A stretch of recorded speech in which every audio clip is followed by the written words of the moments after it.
Hi, I'm Granville Emerson, and welcome to Lidline Sports with my co-host, Seattle sports enthusiast, Renault Bean. Just called a brother Pepe. What's up, Pep? Hey, are you ready? I'm always ready to get this work in the world of sports. Okay, I was wrong. What? I was wrong. It's hard to say. I was wrong about those Rockets beating the Spurs. You were right, Pep. I admit it. Damn you, Beard. I thought it was going to be Fear the Beard, not somebody please find the beard. What happened to my guy, man? That's what everybody wants to know. What happened? Now, you know, folks, if you've been listening the past few weeks, I had jumped on the Fear the Beard, James Harden bandwagon. I was excited when he said he didn't want to take any days off. But, man, I didn't know he was going to suit up and take a day off in the middle of the playoffs. The game. like Game 6 at home that you got to win, and he was a no-show. No show. Like, what were you thinking watching that game, Pep? Like everybody else. Who is this guy? Because that's not James Harden. That was James Softon. It was weird. Yeah. Was it not weird? It was. I'm thinking, man, he was out there looking like he was smoking Blue Mountain Kush, like right before the game. He was so tranquil. Did he hit Uncle Ike's before he left? If they got Uncle Ike's in Houston, that might be a high probability. Yes, sir. I don't know. Mike D'Antoni was looking at him like he was point-shaving Tony in Blue Chips. Right. You remember that? Yes, I do. With Nick Nolte, Shaq, Penny Hardaway. That's a good movie. It was all right. That's a good basketball movie, man. Well, Come yeah, on, man. as far as that concerned, yeah. We keep it in this genre, man. Yeah, you know, we wouldn't do the right thing. You know what I mean? Coming to America. Oh, man. Those are my two favorites, by the way, in case you didn't know. Now we do. Spurs won the series 4-2, then blew a huge lead this past weekend, and lost to the Golden State Warriors. They were up like 20-something. They were up 25, rolling, and then all of a sudden, Kawai takes a jump shot. Mr. Pachulia kind of suspectedly discombobulates him, let's say, and he falls wrong. And after that, it was all Warriors.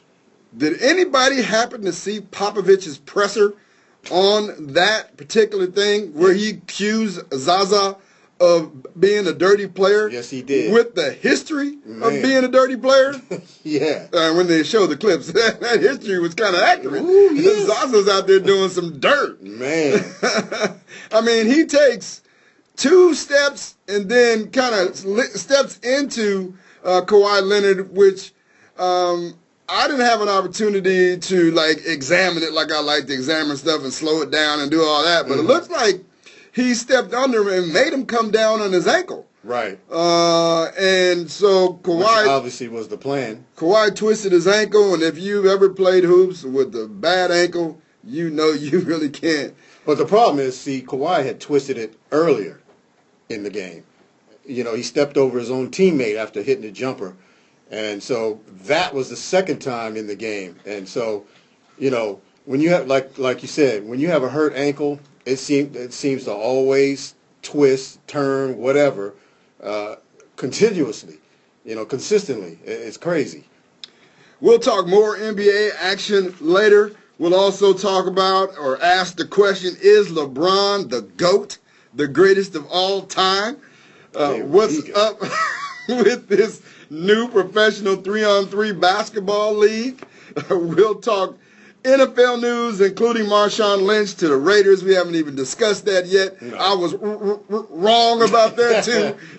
Hey, I didn't say yay or nay on it. I didn't know. And we'll talk about the new rookies, Seahawks rookies that impressed at the minicamp. Right. We'll also celebrate the newest a Seattle sports champion. T-Bird. You let the cat out the bag. I was trying to get them to wait to find out who it is. Listen, most folks don't even know who T-Bird is. But I want to start talking about Popovich's presser. I mean, I have never. You've seen Popovich get upset. Right. I was glued.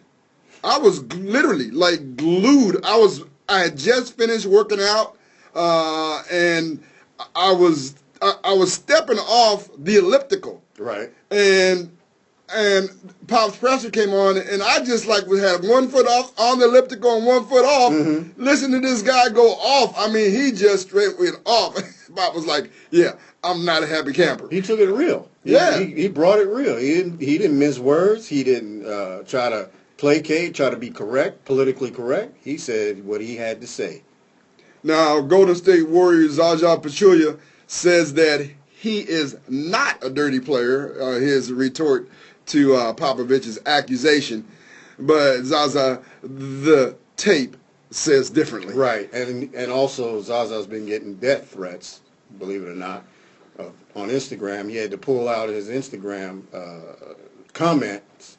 He had to get rid of those. Well, there's never any room for death threats. No. Thank God most people that give those death threats aren't really thinking about doing anything. They're just talking, thank God. But there's no room for that at all. No. In sports or in anything to threaten somebody's life or the life of their family. That's just not what it's all about. No. But what it is all about, though, is trying to fire up the San Antonio Spurs without Kawhi so they can hopefully play like they did against Houston. Right. Without Kawhi to have any chance of doing anything. Well, the first half they were playing like they did against Houston with Kawhi, of course, but he went out, and it seems like the air went out.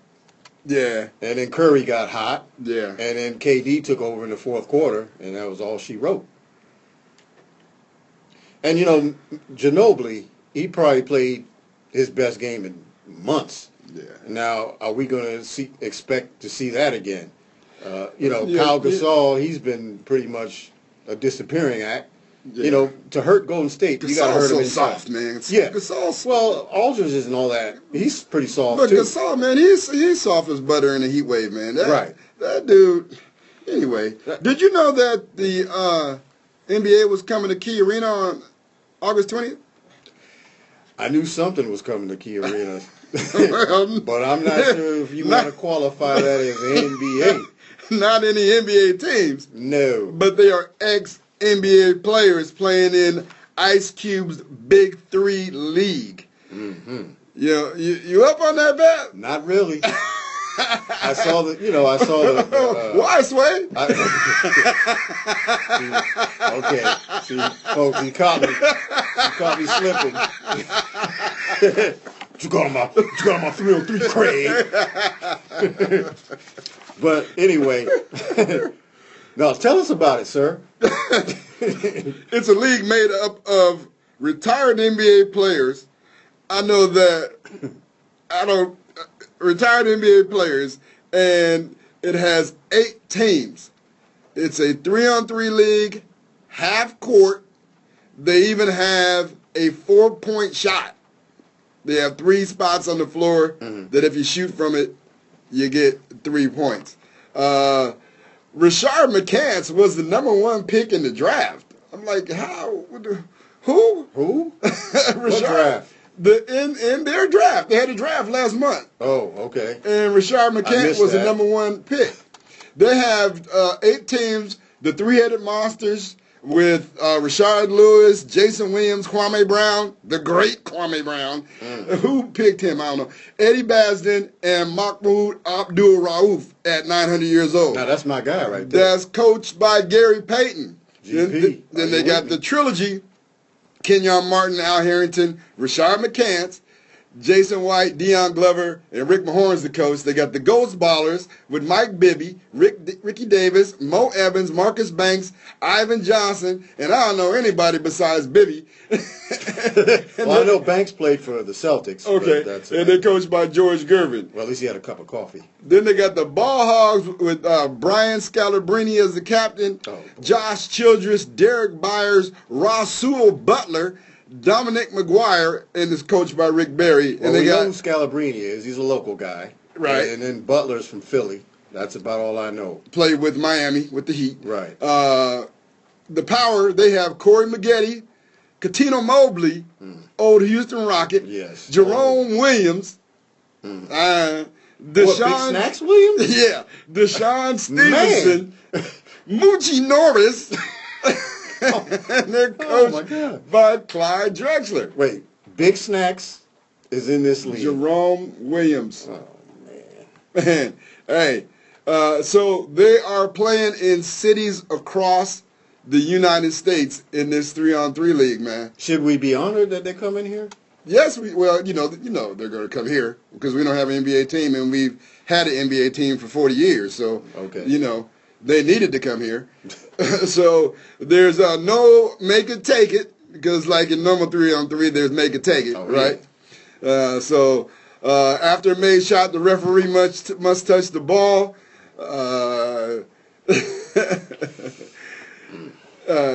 The ball is inbounded at half court. You get 5 seconds to throw the ball in. There's no clock. Halftime is when one team reaches 30 points and the first team to 60 wins, and you have to win by 4. See, I like that. Just like 3-on-3, defensive rebounds have to be cleared and taken back above the 3-point line. Yes. But steals and air balls don't. Right. Nobody can foul out, but it's 2 shots in the ball, starting with the 15th foul of each half. And first technical results in 2 shots and the ball, and every tech afterwards is 4 shots in the ball. That's some innovative rules right there. I like a lot of them, actually. But 3-on-3, who's going to watch that? Man, I'm not, but I'm just saying. I'm going to watch it at first. I'm going to watch it just look at it. I'll say Mahmoud Abdul-Rauf will lead the league in 4-point shots. Because that joker can shoot. Well, here's the thing. He's about my age, and so, when I'm playing with the dudes on my high school team, that's all I'm shooting is threes. Right. I'm not going to the basket. I'm not trying to get hurt. Heck no. Not at all. I'm playing like Kobe in his last year. Well, easy with that. Playing like Kobe. His final year, buddy. Don't hate, appreciate. Okay. That high level again. Yeah, at a very high level. You already know. Hey, switching gears to Major League Baseball, they retired your guys' jersey. Why are you rounding up, man? Oh, yeah. You thought I was talking about them M's? Yep. Hey, by the way, there is a horrendous team in Washington whose bullpen sucks. Do you know what that team is? In what Washington? Seattle, Washington? I definitely know that. Oh, that's a good question because it's the Washington. What is the name of the baseball team? The Nationals? Yeah, Nationals. I almost called them the Generals. Man, their bullpen just gave up. They lost 4 in a row. And their bullpen just gave up 4 games when they were leading. 4 in a row. That's crazy. They got the worst bullpen in the league. But they retired Jeter's number. Right. My guy. Number 2. Number 2. And had the ceremony yesterday at Yankee Stadium. Yeah, but they also had a ceremony they didn't have and could have had. What ceremony was that? Well, they could have announced his starting lineup. His starting lineup of chicks? Of exes. Hey, A-Rod, man. A-Rod had chicks, man. Well, you know what? Let me run down this list real quick. Let's just skip to the DH. Come on, man. Oh, Tyler Banks. Let's just skip to the DH. Man. You can have the rest of them. Well, hey, I'll take Alba and Beal.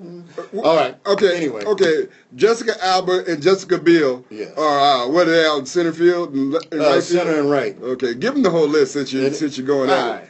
Well, since you're going at it. Starting at catcher.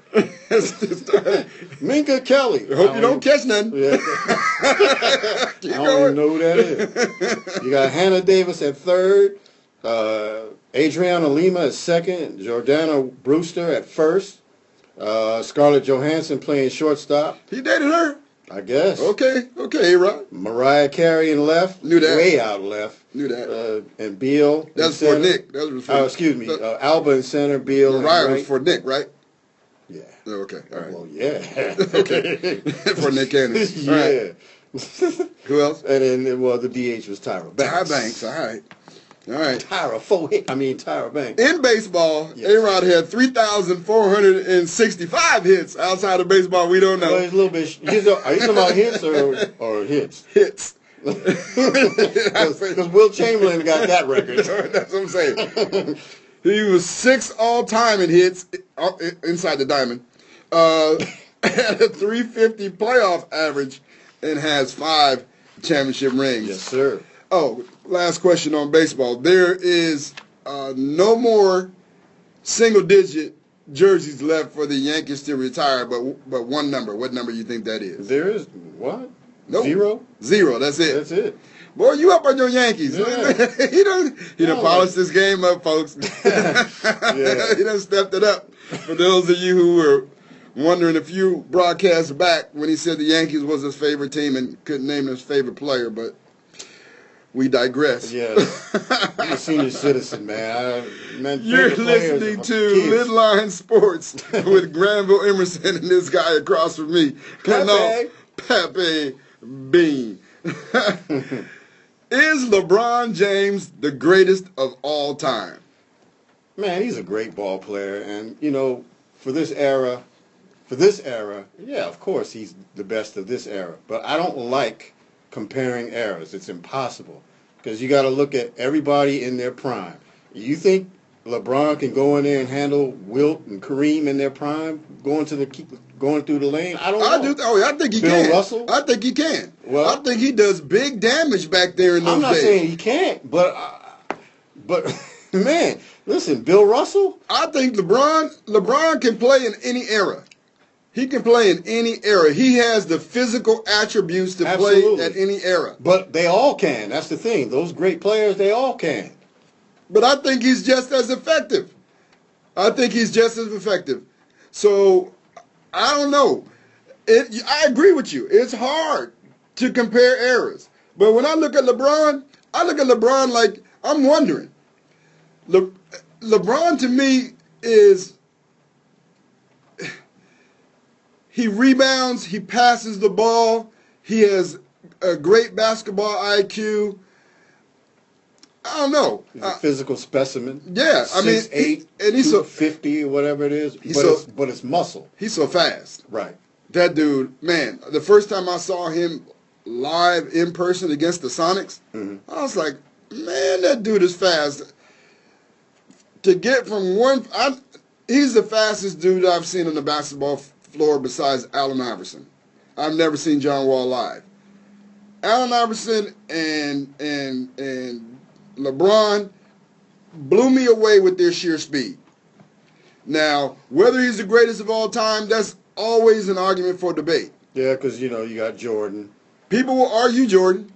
What's your thoughts on Jordan being the greatest of all time? He is the de facto greatest of all time. Right. Right? Yes. Everybody says he's the greatest. Right. I mean, you point to 6 rings. He's got 6 MVPs with those rings, too. That's saying something. When you are in a championship situation and you're the MVP every time, that's hard to argue. They argue Jordan because he went to 6 championships and won 6 championships, and LeBron has been to 7, but he's only won 3. Right. So that's the argument. But I don't buy that argument anyway. I argue this point about Jordan. I am biased against Jordan, and here's why. Okay. Because I watched Jordan for 7 years and not be able to win. Right. Right? In Chicago, right, when he first got to Chicago. Right. Boston beat up on him. Detroit was beating up on him. My good friend and fraternity brother, Elston Turner, played with the Bulls 2 of those years. I went to Chicago games. Jordan was good. He's always been a great scorer. Couldn't get past the Celtics. Nope. couldn't get past the Pistons. No. And people nowadays act like that doesn't mean anything. It means a lot. Especially when he was at his, he was young. Yeah. But still, he was in his peak physical condition. And so you take a guy like LeBron, who comes out of high school, and he's in the championship game his second year. Right. Right? Right. So it took Jordan 7 years to even get there.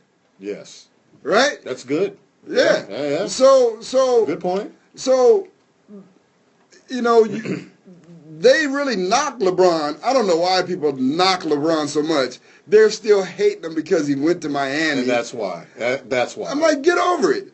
He was young. Yes. You know what I mean? He was young. He was frustrated about getting to the championship and not being able to win against a strong Western Conference at the time. Right. But he made the right decision, actually. He went down to Miami. He actually won a title. Right. Yeah, he did. And what was he going to win in Cleveland at that time with the makeup of the team that they had with him? They were good, but they would always be 55 wins good, but phase out in the finals against a stronger Western Conference team.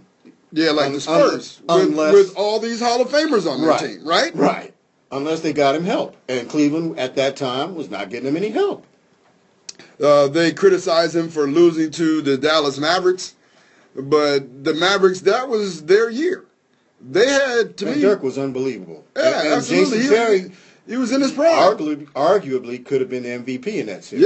Yes. That was both of their primes. Right. At that particular time. And so, I think he gets a bad knock. And I agree it's hard to compare eras because, to me, I'll be honest with you, here's the argument they give you for Jordan. He's got 6 rings. So what? Bill Russell got 11. 11. All right, so are you going on rings? No. And then because Wilt used to make his life miserable. And then when you bring up rings to people and Bill Russell, they go, "Oh, that was a long time ago." Oh yeah, right. Yeah. Yeah. So is rings valid? Yeah. Well, Jordan was a long time ago too, compared to LeBron, right? Correct. Yeah. So throw that argument out the window, and then Wilt, arguably statistically, maybe the greatest player, but Kareem hands down. If you want to look at any metric. Kareem, hands down. Over everybody. Titles, MVPs, 3 college titles, right. 3 college MVPs. He is the greatest basketball player. 15 times, something like that. He's the greatest basketball player, college and pro combined. Yeah. Hands down. Nobody better than Kareem Abdul-Jabbar, but not a sexy pick. Right. He looks like an ant with them goggles. Right? Well, you had a fro at first. Right? Right? Yeah. With the goggles and everything, lanky, not a sexy pick, no real personality. And he wasn't very a media favorite. Right. He wasn't. At that time. Yeah, exactly. He wasn't. I mean, he's tried to make himself more affable, but, And he's done a good job with that, too. But while he was playing, he was very aloof. Very. And so... Standoffish, all that. Yeah. And so... Kareem, the best basketball player ever. Then Kobe's my favorite, and I don't know how much of a favorite he is for me. I mean, I think Kobe did everything better than Jordan, to me. If you want to go on dunks, I'll put Kobe's dunks up against anybody. That's in-game dunks? Right. He was definitely a better three-point shooter than Jordan. Yes. And then he had all the other mid-range. The same moves. Yeah. Have you seen that video where they had Jordan coming down court doing his little moves, and then they had Kobe doing the exact same thing? Yeah. Now, I don't know how that happened, but that was amazing. Yeah. And then Magic Johnson. Magic Johnson might be the greatest ever. He might be. I mean, who else came into the league their rookie year, winning the championship, scoring 41 points, playing center in their guard? Who else did that? Well, in terms of being a point guard leader, Magic is the guy. Magic, I take there's 2 guys that I've seen in the history of basketball that I have seen that you take them and put them on any team and they're going to the playoffs and winning championships. Right. And that's LeBron and Magic. Yeah. LeBron and Magic. Everybody says, well, look who Magic had all those Hall of Famers. Magic made them, besides Kareem, he made the rest of them dudes Hall of Famers. Yeah, because James Worthy, when he came out of college, well, he was the number one pick. Yeah. But nobody knew that he was going to be that James Worthy. Yeah, yeah. We thought he'd be good, but we didn't know he'd be that exactly. good. And look at Magic's cast. Think about it. Right. I mean, he had Byron Scott, Michael Cooper, Kirk Rambis. Yeah. Not household names right? by any stretch. I mean, he made them household names. Yes. Right? But before them, on their own merit. Yeah. Right. Yeah. So, I mean, and then he had a cast of, other, Bob McAdoo at the end of his career. Yeah. He had dudes like Wes Matthews and, you know what I'm saying? Yes. He didn't have really a great cast surrounding him. He made all those dudes better. Yes. And that's his greatness right there. They talk about, well, who did Jordan have? Magic had Kareem and Jordan had Pippen, and Jordan won nothing without Pippen. Right. They didn't really start winning until they got Cartwright. Yeah. He won nothing without Pippen. And so, yeah, at that particular time, that Cartwright was the missing piece to the Bulls puzzle. Yeah. And fit right in. They went through a number of different journeyman centers up until they got to Cartwright. And, Cartwright, Hogrant, and those guys were a big reason why Jordan was able to win. But my main thing that I argue people up and down the line is they act like they don't understand that a couple things happened to help Michael Jordan. Number one, the bulk of Hall of Famers from that era retired. Yeah. You had everybody from the Boston Celtics, right? Mm-hmm. You had Robert Parrish retired, Bird retired. That back gave Danny out. Ainge, Kevin McHale, all those guys retired.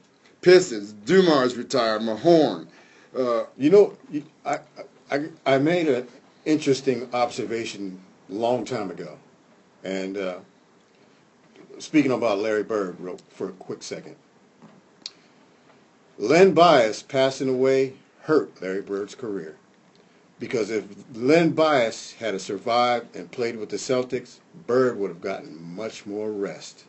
He wouldn't have been hurt. Yeah. He would have lasted a long time. And plus, Boston probably might have been the dominant team then. Yeah. This debate rages on and on. To the break. We're going to take a short break, and when we come back, we'll talk some NFL football. Oh, yeah.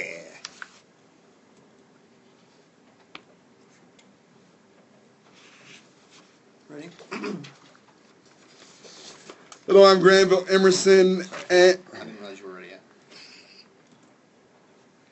hello, you're listening to Lidline Sports with Granville Emerson and Renault Pepe Bean. Yo. In the NFL, Pete Carroll says that he's interested in Colin Kaepernick or Robert Griffin, what is it? Robert Griffin III. Yes. I knew what it was. I know. RG3. Who you got? I like Cap. You like Cap? Yeah. Why? Well, Cap is a proven winner.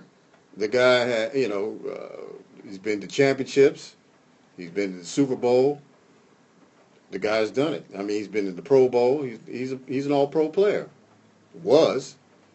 What is he now? Well, we'll find out. You don't think that RG3 is a better thrower? Heck no. No? Kaepernick's a better thrower? What has RG3 done?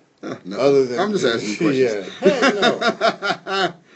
Yeah, I think that it would be a great move on both parties' part to come together, both Kaepernick and the Seattle Seahawks. And before people start getting all crazy about the national anthem and all this, let's get this clear here first. Kaepernick does not hate America. He hated the racism here in America is what he stood up against. Okay? So if you have a problem with that, you need to look at what you're about. Oh, no doubt. But I think that he would be coming to a team and a locker room that actually sided with him. Right. And also the fact that he has already said that this year he will stand up like everyone else. His point was made last season. Yeah. Okay? So all that is in the past. Yeah. The guy's ready to go to work, and somebody should let him do some work. Absolutely. I feel like that is like the best case scenario for the Seahawks, to have a legitimate backup quarterback should, God forbid, something happen to Russell Wilson. Right. You'd have a guy who's been to the Super Bowl. Yeah. Right. And basically with that squad that they're putting together right now, he wouldn't have to really do that much. Right. And he's the same type of player. Yeah. Yeah. And that's what you need when you have a backup. Oh, You want absolutely. some- yeah. Absolutely. He can run his own read. Right. And manage a game. Right. Like Russell Wilson did early in his career. His critics say that he can no longer play, as witnessed by his recent 4-20 record, and that he was unable to help turn around the San Francisco 49ers. Who was it? Who were his coaches? Hey, Tom Brady couldn't turn around the San Francisco 49ers as dysfunctional as they've been Right. since Jim Harbaugh left the 49ers. Exactly. Right? And as I said before, this guy that came from Oregon that was supposed to be this genius, Chip Kelly. yeah, brain chipped Kelly, is horrible. He ruined the Philadelphia Eagles, and he ruined the San Francisco 49ers. And so, miss me with that whole thing and blaming that all on Colin Kaepernick. Right. We all know you can take a good quarterback and put him in a bad situation and he'll look bad. You can take an okay quarterback and put him in a great situation and he'll look good. That's right. And so I think if you take Colin Unless your name is Kaepernick, Osweiler. Oof. he hadn't even proven himself for them to give him all that money. And he went the way of Fitzpatrick. Right. Where you can't pay that dude money and expect him to perform. Right. While he's broke and hungry, he's performing. Right? Exactly. Because when Fitzpatrick was with the Bills, he was balling. Got a big contract, he was terrible. Went to the Jets, was balling. Got a big contract, he was terrible. So that's his history. And so you can't, I think you sign Colin Kaepernick, get yourself a legitimate backup, and God forbid if you lose Russell Wilson, you're able to sustain the momentum that you're hopefully having going towards the playoffs and into the and he instantly championships. makes you have the best backup in the league. Oh, absolutely. You have a backup that's a Who's legitimate better starter. as a backup? You have a backup that's a legitimate starter. Right. Right. You think Jake Heap's gonna come in here and be a backup? Or what's his name? Skyler something. I don't know. The last time I saw a team that had a backup that was a legitimate starter was the San Francisco 49ers with Joe Montana and Steve Young. Oh, yes. And before that, you know who it was? It was the Pittsburgh Steelers with Terry Bradshaw and Jefferson Street Joe Montana, Jefferson Street Joe Gilliam. Yeah. Actually, he played like Joe Montana. Yeah, well, Jefferson Street was starting, and then Terry was his backup, and so that was the last time that happened. And so the Seahawks would be in good standing to do that. Let's talk about Marshawn Lynch. Okay. Marshawn Lynch Beast mode to the Raiders. 2-year deal. Yes. I didn't think that Marshawn would come out of retirement. Well, you made a good argument when you said that before. What was my argument? Since it was so good. Well, it was good. Well, you were saying. You know, I know what I said, but I want to hear you say it. No, you say it. No, I mean, I didn't think that he was going to take less money than the $5 million a year that he could have made playing with the Seahawks, and I just thought it was a marketing ploy to market his beast mode brand. Correct. Yeah, that's right. But if you look at it now that he has signed, how better to market your brand than to play? And so now you're extending your brand across the NFL landscape, right? Correct. And Raider Nation is huge. Raider Nation and Cowboy Nation are probably the maybe Packer Nation, and used to be Browns Nation, or the Browns. Browns backers, man, they're garbage, but they still support the Browns, man. The Browns backers they're legit. Their team's horrible, but their fans are legit. But Marshawn, I think that it's going to be real interesting to see what he has left.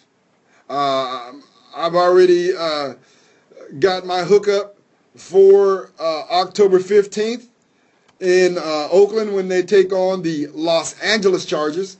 I'm going to go down the Los Angeles Chargers. Going to go down to the Bay Area and check out Marshawn and the Raiders. The Raiders are actually my Team B.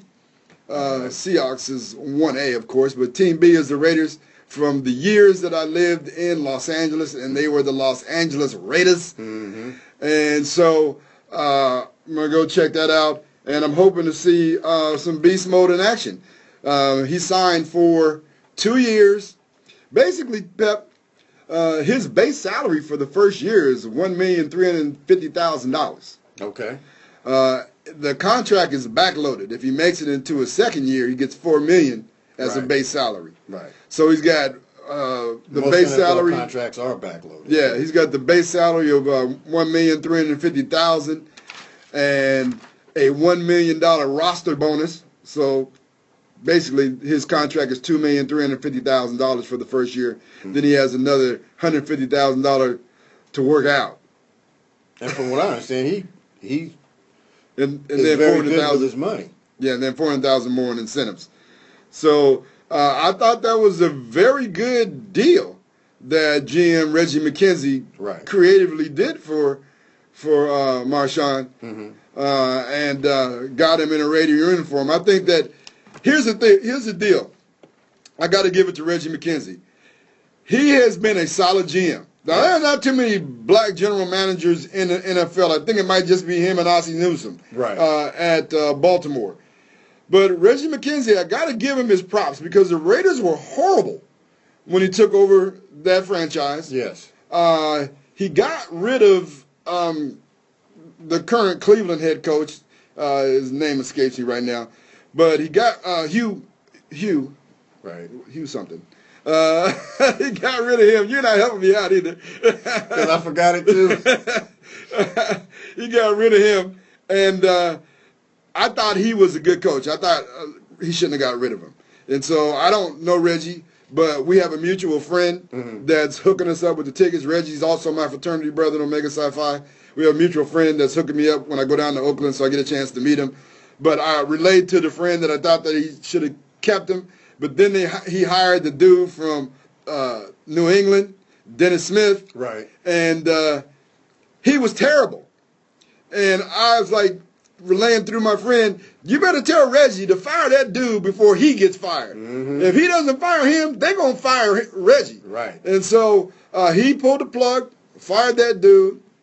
And then I thought he hiring Jacksonville's old coach was a great hire.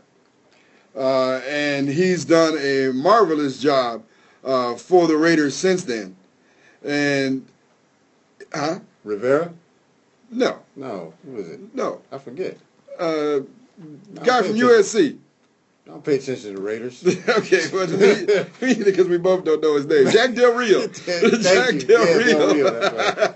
And he was a great player, too. Del Rio was a great player. And so hiring Jack Del Rio, he's turned that franchise around. They've got a championship quarterback in David Carr. They give New England fits if David Carr is the quarterback. Right. They absolutely give them fits. So they have a good offensive line, a really good defense, and one of the best players in the league in defense in Khalil Mack. Right. He's a beast. And so now you add Marshawn to the equation.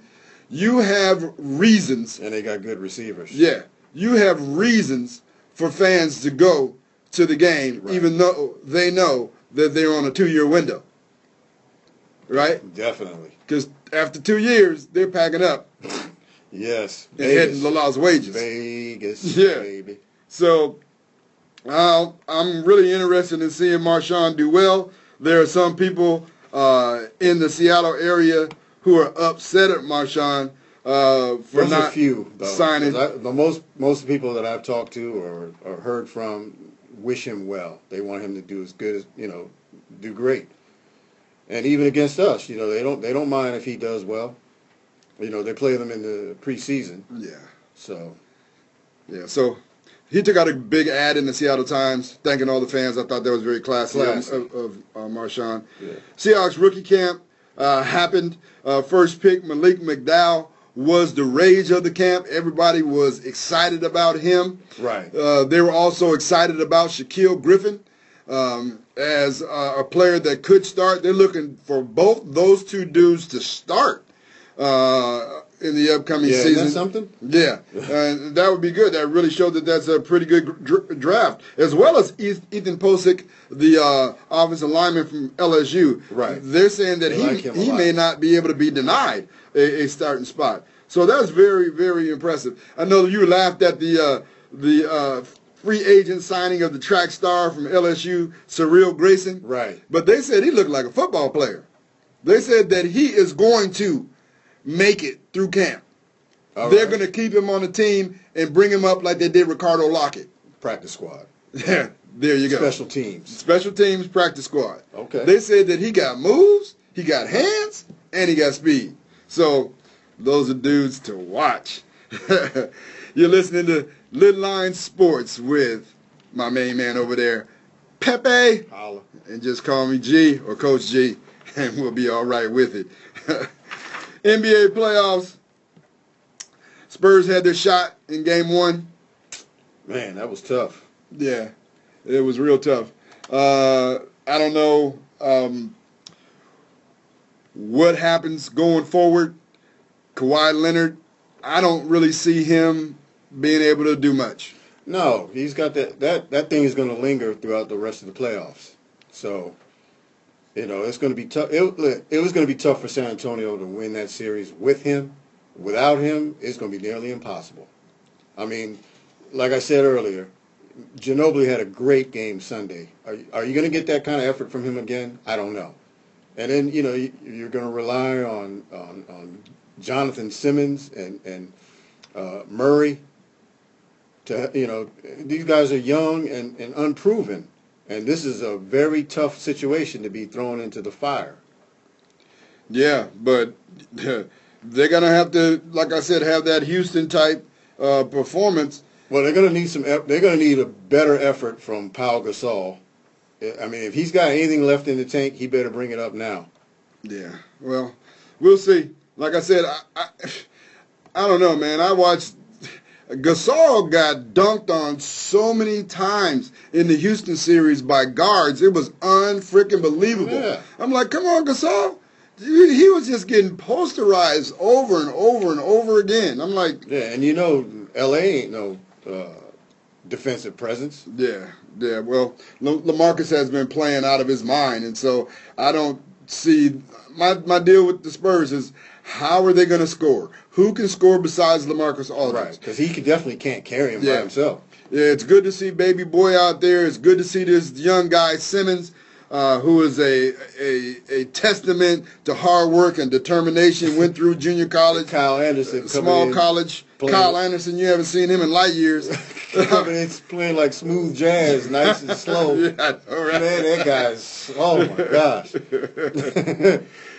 Well, I was wrong again. What? The Celtics defeated the Wizards 115-105 in Game 7 at the Garden and advanced to take on the Cleveland Cavaliers. All right, so they're the next ones to get swept. Next one, Cleveland, man, they've been at home resting, since Barack Obama was president.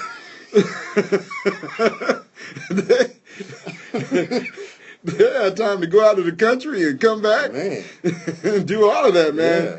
So they take on the Celtics. That'll be an interesting series. Yeah. It'll be interesting. Should be. I hope it is good.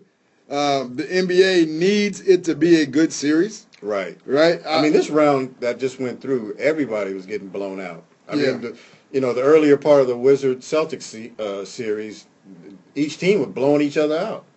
The last few games were close, thank goodness. But, Toronto was getting smoked. Utah got smoked. Portland got smoked. I mean, really, it hasn't been good for the most part. Yeah. Let us know. Hit us up on Facebook or on Lidline Sports at yahoo.com and let us know who you think will win the NBA championship. First, let us know how many games you think the Celtics Cavaliers series will go and how many games you think the Spurs Golden State series will go. All right, what's the percentage that it won't be Cavs Warriors in the finals? 99.5. That it won't be or will be? Will be. Yeah. Well, 0.5 that it, I put a little curveball. 0.5 that it won't be. Right.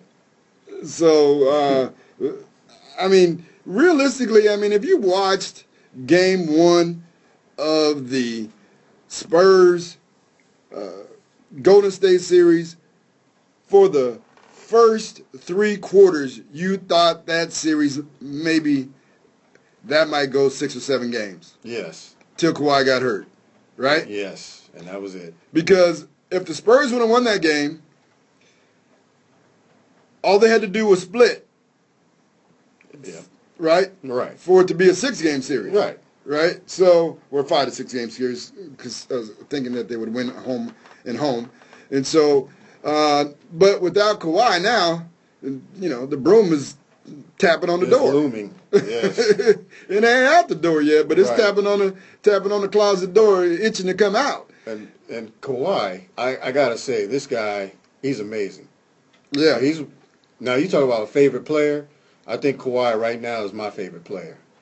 Why is that? Well, he just does everything smooth. He doesn't get all discombobulated. He doesn't go crazy. He doesn't show up anybody. He just plays, and he plays at a high level all the time. I was thinking about this on the way here. That to me, in my estimation, Kawhi Leonard is a better Scottie Pippen. Yeah. He's a mild-mannered Scottie Pippen. I mean, his defense is on point. Yeah. His offensive repertoire is He as has good as anyone. vastly improved in that area. Yeah. I mean, I was watching yesterday that he was he was making cuts and hesitations before he had twisted his ankle, as if he hadn't hurt his ankle in the games before. I mean, it was amazing to me what I was watching from him. But that time he stepped over his teammate, and then the second one was Pachulia that curtailed that. But this guy is amazing. So I just had to give that shout out to Kawhi. He's something else. He's a problem. I was amazed at Kawhi Leonard. A couple years ago, I thought that he could not consistently take over games. But now he can. And I thought he could not consistently create his own shot. And now he can. Yes. And so that's just a testimony to his work ethic. That's what got him on the Spurs and enamored by Coach Greg Popovich in the first place. Right. In the very beginning, his rookie season, Popovich marveled at his work ethic and his determination to not only be a good offensive player, but to be a good defensive player also. And to work at all of that. Right. And he's actually great at defense and great in his offensive repertoire. You said something to me yesterday where you said that he was the only person to never get a technical. Well, I said I had never seen him get a technical. I've never seen him go crazy or go out of character. He's always been smooth, even keel. Yeah, that was the word you used, even keel. Right. Yeah, and I said, well, he's like Walt Frazier. Right. And you're like, well, Walt Frazier lost, he got technical. But Kawhi Leonard has only gotten one technical in 465 games. Amazing. That's amazing.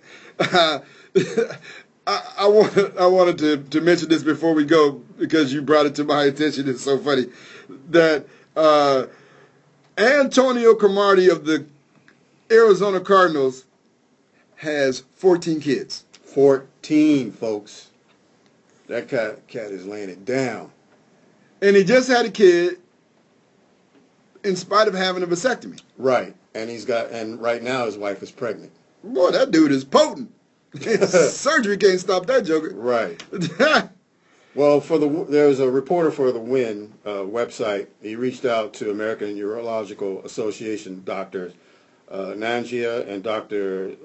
Sandlau, and they said that after you have a vasectomy, you're told to still use birth control for at least 3 months afterward, and then come up for a follow-up to check your zero count. They don't know if he ever did the follow-up to check his zero count. You know what I know? I know that he's coming after DMX. Cromartie gonna get you. Yeah. Because DMX got 15 kids and Cromartie got 14. That pull-out game is pretty weak. What's going down in the town? Real quick, the T-Birds are champions.